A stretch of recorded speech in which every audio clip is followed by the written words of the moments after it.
Hey yo yo yo! Salut les turfeuses, salut les turfeurs! Bienvenue pour un nouveau pronostic de Benoît Requin! Merci pour vos likes, pour vos commentaires. N'hésitez pas à vous abonner pour recevoir tous mes pronostics tous les jours. Et n'hésitez pas à rejoindre ma communauté pour avoir accès à tous les tickets pour la course du Quintet. Ok, place au pronostic du Quintet du vendredi 20 novembre. Direction Paris-Vincennes pour le prix Ariétis, trop attelé, 2850 mètres, 16 partants, réunion 1, course 3, indice de confiance 3 sur 5. Ce quintet, il est plutôt ouvert. Ils sont nombreux à pouvoir espérer se mêler à l'emballage final, à jouer avec modération. Cette vidéo, je la tourne avant l'arrivée du quintet de ce jeudi, je reviendrai dessus demain. Je compte sur vous pour soutenir et vous abonner à l'impératrice de la douceur, Mary Nova. Je vous ai mis son logo à la fin de la vidéo. Petit retour sur le quintet du mercredi 18 novembre. Dans mon pronostic, je vous ai donné le quintet en 5 chevaux. Comment ça fait plaisir. D'ailleurs, je vous ai tout donné en 5 chevaux. Tiercé, quarté, quintet, multi en 5 chevaux. Il y a des résultats. On continue comme ça. Pour le niveau yo-yo total VIP, on a de sympathiques tickets qui sont passés ce mercredi. Bon, ça a payé moins que mardi, c'est clair. Hein. Je rappelle que ce mardi, on a explosé la caisse, on a explosé le caissier. Ah, on les a tous éclatés. Comment ça fait plaisir. 4 960 € de gains en une seule journée sur le niveau yo-yo total VIP. On a tout éclaté. Ce mercredi, on a aussi... Bon, évidemment, c'est pas les mêmes chiffres. Hein. Mercredi, bah oui, mercredi, ça payait pas. On a quand même quoi sur le niveau yo-yo total VIP, on a un joli tiercé dans tous les ordres qui ramène 246 €. Ah bah c'est bien déjà, les jours où ça paye pas, tu prends 246, déjà t'es content, ça fait plaisir. On a un multi en 4 qui ramène 50 €, un multi en 5, bon 12 €, un petit multi en 6 x 6, ah oui, x 6, qui ramène 24 €, plus bien sûr mon coup de folie qui gagne la course et mon cheval du jour qui arrive placé. 332 € de gains ce mercredi, ça fait toujours plaisir à prendre. Alors ce qui monte le total des gains du mois de novembre à 11 164 € et le total depuis le mois d'octobre pour le niveau yo-yo total VIP s'élève à 24 372 €. Comment ça fait plaisir, on fait péter le champagne. Il y a des résultats, on continue comme ça. Le niveau qui donne accès à tous mes tickets pour la course du quintet, c'est le niveau yo-yo total VIP. N'hésitez pas à rejoindre ma communauté et vous récupérez tous mes tickets dans l'onglet communauté. Ok, c'est parti, on commence le pronostic et on commence avec le numéro 1, Fortissimoco. Il est régulier, mais forcé de constater qu'il se frotte à forte partie ce vendredi. D'ailleurs, c'est le moins riche de la course, d'autant plus qu'il évoluera totalement ferré dans un champ réduit à la rigueur. On écoute son entraîneur, John F. Van Doyeweerd. Ah oui, son nom il est un petit peu long, Doyeweerd. Fortissimoco a dû garder ses fers début novembre. Il a connu un problème de pied et il a fallu remédier à cela peu avant la course. Il ne faut pas le juger sur cette sortie. Il est bien au travail, par contre, l'opposition est de taille. J'envisage seulement une petite place, il aura des courses plus fermées ensuite. Le numéro 2, Fahrenheit Flower. Ce quintet est ouvert pour la simple raison qu'ils sont nombreux à vouloir et pouvoir intégrer la bonne combinaison. La preuve avec lui, qui vient de renouer avec les bonnes performances. Il sera piloté par le talentueux Franck Ouvry, mais on doit faire des choix. Et oui, c'est mon regret, je l'ai mis en cheval de complément, mais bien sûr qu'il a sa place dans un champ réduit. On écoute Franck Ouvry, c'est carrément Franck Ouvry qui parle, on l'écoute. Fahrenheit Flower a réalisé une belle sortie début novembre. J'ai rapidement pu occuper une bonne place. Il s'est retrouvé près de la tête au moment du sprint et a bien tenu sa partie. Il sera à son aise sur la petite piste. Tout sera une question de parcours, il peut accrocher la 4e ou la 5e place. Le numéro 3, Forum de Tillard. C'est une rentrée totalement ferrée. Bon là clairement il y a d'autres chevaux qui passeront en priorité. On écoute Étienne Lefranc pour le 3. Forum de Tillard a eu un break en vue du meeting hivernal. Faute d'engagement en province, je suis forcé de lui faire effectuer sa rentrée à Vincennes. Il restera ferré lourd car je n'ai pas l'intention de lui donner une course dure. Il est meilleur piste plate, mais pieds nus, ça devrait aller sur la grande piste. Le numéro 4, Fly Speed.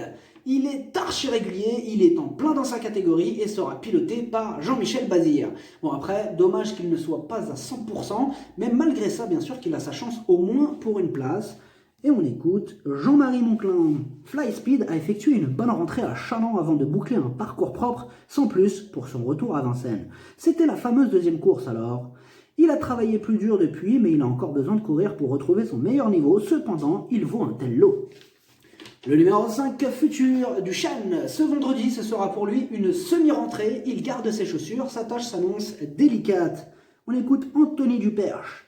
Futur du Chêne est revenu au top après un petit passage à vide cet été. Il reste sur un plaisant succès à la Capelle. Faute d'engagement, il n'a pas couru depuis un mois. Il n'a pas un bon programme. Cette course va lui permettre de se maintenir en condition. Il restera ferré pour cette petite rentrée. Le numéro 6, Franklin de Mellet. Ses 2 dernières sorties sont excellentes. Adepte des parcours cachés, avec un bon déroulement de course, il va en faire souffrir plus d'un sur sa route. Et on écoute Laurent Barassin. Franklin de Mellet vient de fournir une belle fin de course à Vincennes. De condition, il est très bien. Avec lui, c'est surtout une question de parcours.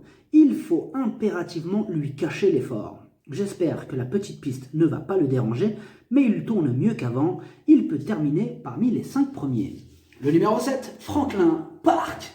Il y a quelques doutes qui planent sur sa candidature, mais il sera pieds nus pour l'occasion. C'est un casseur de tickets repéré. Attention, attention. On écoute Anthony Muidebled. Franklin Park ne m'a pas emballé plus que ça au croisé-la-roche. Il n'a pas apprécié que ses adversaires repartent sous son nez. Il n'est pas démonstratif au travail et j'ai du mal à cerner ses possibilités actuelles. Jugé sur sa vraie valeur et pieds nus, il a sa place à l'arrivée. Il ira à Cagnes-sur-Mer ensuite. Le numéro 8, Forum Mélois.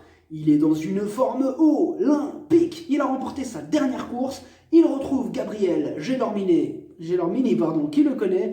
Énorme, oui. On écoute son entraîneur. Hop, excusez-moi. Et voilà, on écoute Pierre Belloche. Alors, Forum Mélois s'est imposé plaisamment en dernier lieu en battant Fakir du Donjon qu'il avait devancé fin septembre. Lors de son avant-dernière sortie, il était ferré et rendait 25 mètres. Il est resté au top et découvre un engagement favorable.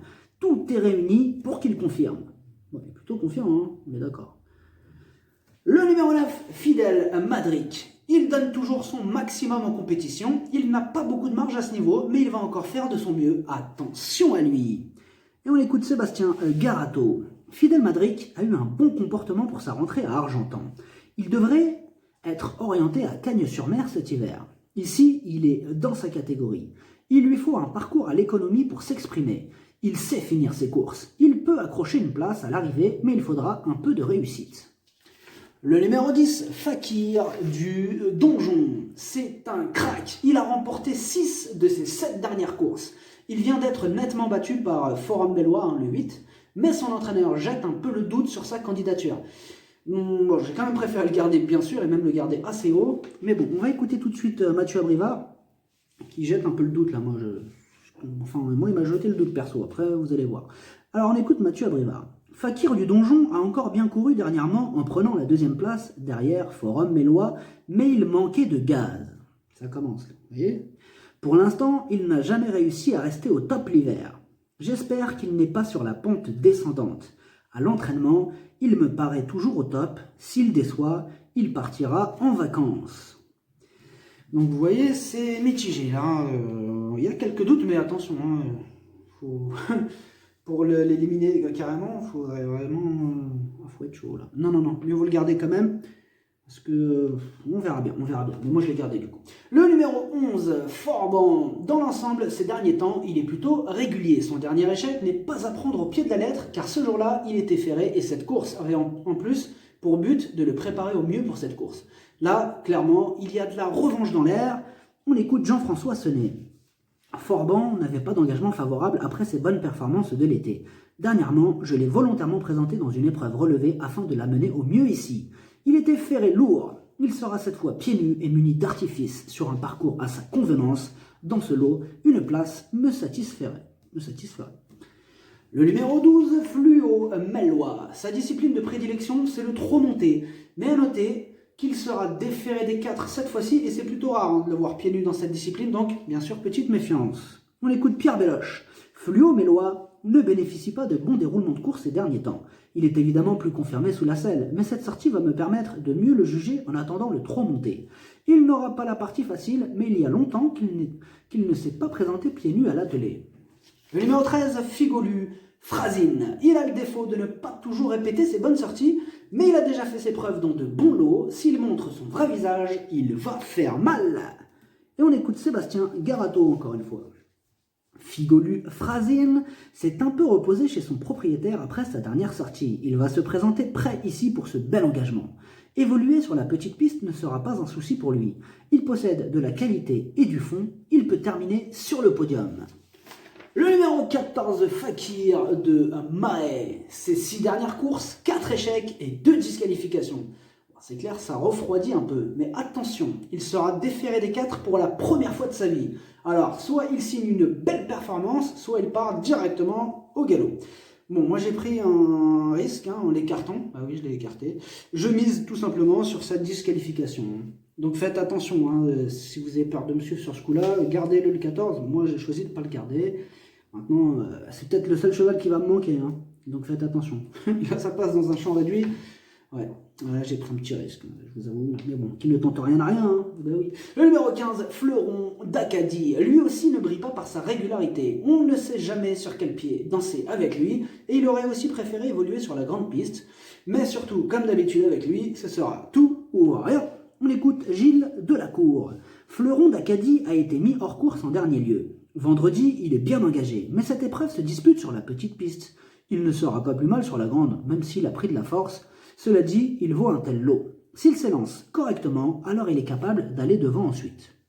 Le numéro 16, Fragonard Dello. Ses 4 dernières sorties sont bonnes. Il a été préparé spécialement pour cette course. C'est le plus riche de ce quintet et il sera piloté par le très en forme Éric Raffin. Il s'annonce redoutable. On écoute Franck Leblanc. Fragonard Dello est en grande condition. Nous avons fait de cet engagement sur mesure un objectif. Comme beaucoup, il a besoin d'un bon déroulement de course, mais il va se plaire sur les 2850 mètres de la petite piste. Si tout se passe bien, il peut faire aussi bien que Ciel d'Azur, lauréat du quintet de lundi. 3 petits points.